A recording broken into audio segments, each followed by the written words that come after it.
team of electrical engineers, mechanical engineers, and computer science people, and we're going to describe our vehicle, which we named the Highwind, which, as you can see, it's a quad-rotor vehicle. Just to introduce ourselves a little bit more, we're officially sponsored by the Oregon State Robotics Club, and we started this project in November 2008, and we started out with the idea of creating a very minimalistic design, partly for low cost, but also so that we could do a lot on board and not have to do as much off board. The reason for that is that, as was previously discussed in the keynote speech, there's the latency issue, and we were trying to avoid that and push that a little bit forward with trying to do a little bit more on board. We also wanted to emphasize quick reconfigurability. We looked at the competition as a scenario where a vehicle of that class is needed, but maybe not necessarily needing to be designed so specifically for that one use. In a real scenario, it would much more likely be something that was off the shelf and then configured to go into that scenario, and that's a little bit of the approach that we used. And again, cost was emphasized to be minimal. As we interpreted the problem, the vehicle needs to go into the indoor environment to search for a mission goal. The basic requirements, the functionality that it would need is basic computer vision, the ability to travel in an indoor environment, perform localization and path reporting, and also be capable of video transmission. For our goals this year, what we were really aiming for was to get a stable platform, get some computer vision, and have the ability for the robot to go through a window. As I mentioned, we're just starting out, so we had to split a little bit of our donations from our corporate sponsors between setting up our lab and getting this going, as we didn't have a whole lot of background getting started in this. This is our first year here at the competition, and we're really looking forward to getting this started and getting this moving forward for future years. So there's a lot of momentum that we started building up for the program.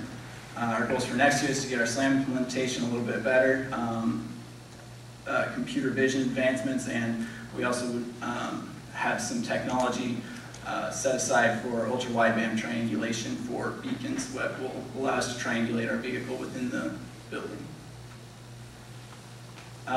So to describe the air vehicle a little bit, the propulsion and lift is similar to many others.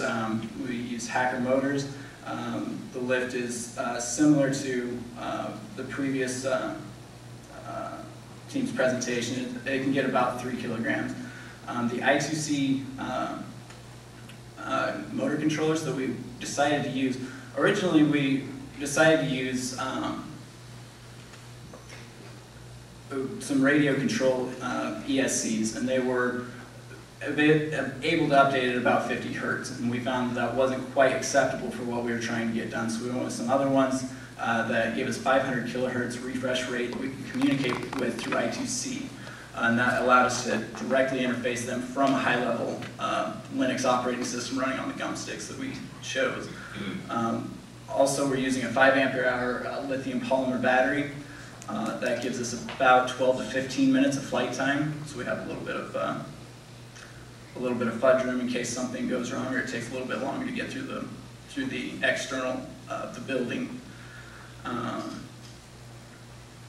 far as the guidance and navigation, we use a PID loop on each axis, each of the 3 rotational axes. The PID loops run at about 100 kilohertz, and one thing that we don't have an aerospace program at our university, and so one of the things that we worked on was, how do we get this thing tuned? And we found it worked best by tuning one axis at a time. So we had handles coming off the end of each axis, and by holding it in midair and suspending it as we tuned it, we were able to avoid some of those other problems, because you can release it and watch it gain stability as you're in real time changing the constants for the PID algorithm. We set up some basic mapping using LiDAR, and we're intending on using a basic wall following algorithm for searching. And we also have a Zigbee for backup communications, as well as we use a GPIO pin on it for direct motor kill switch.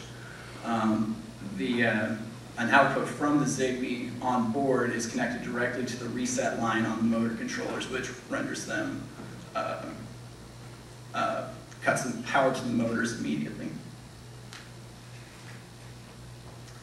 The guidance sensors that we used a MicroStrain 3D MGX2 IMU, which we unfortunately blew a couple of weeks ago, and it's a hard one to replace on short notice. We also have a Hokuyo URG 04LX laser rangefinder, and a camera. Again, we use the camera for also the mission sensors for sending the video. We also use a microphone.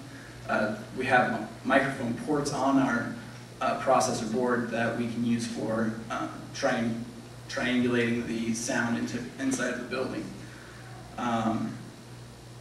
The camera, we went with a very minimalistic approach, so we're not using vision for state estimation.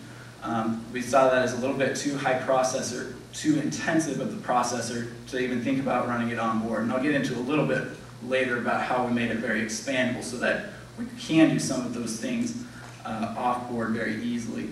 But again, we emphasize trying to do everything on board, which helps limit the need for other computers or ground station or communication, and it reduces the latency on some of those things. For communications, we went with 802.11n. We found that the 450 meter range that the manufacturer advertised of an indoor range should cover the decibel loss penalty of the concrete bunker type walls. And again, we had Zigbee for backup and kill switch. For power management, we had an AVR on board that monitors the battery levels and reports them on the I2C bus. Using an I2C bus really reduced the amount of complexity that it took. We didn't have to have numerous USB or COM ports to bring everything in. So it reduced our overhead as far as physical space. We also added a hot swap capability for our batteries, so that particularly when testing, but also during missions, it can also prove useful. We can pull out our batteries and replace them without having to restart the system or restart the mission. And we found that was extremely useful, particularly when testing, because you test it for 15 minutes and then your batteries are dead. You can just pop them out, pop new ones back in. It sped up our testing times. We also went with 2 battery sources, so we're not running our electronics from the same battery that's powering our motors. We found that it reduced the amount of inductive noise that were on our power lines by removing those 2 power sources.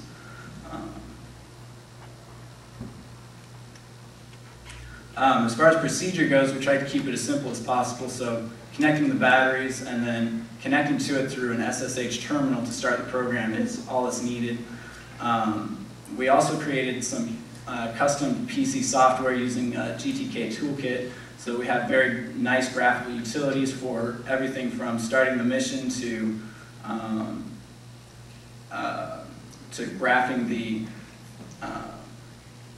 during the PID testing. We're able to look at the error rates, see in real time where it's at and how to tune those and make them better for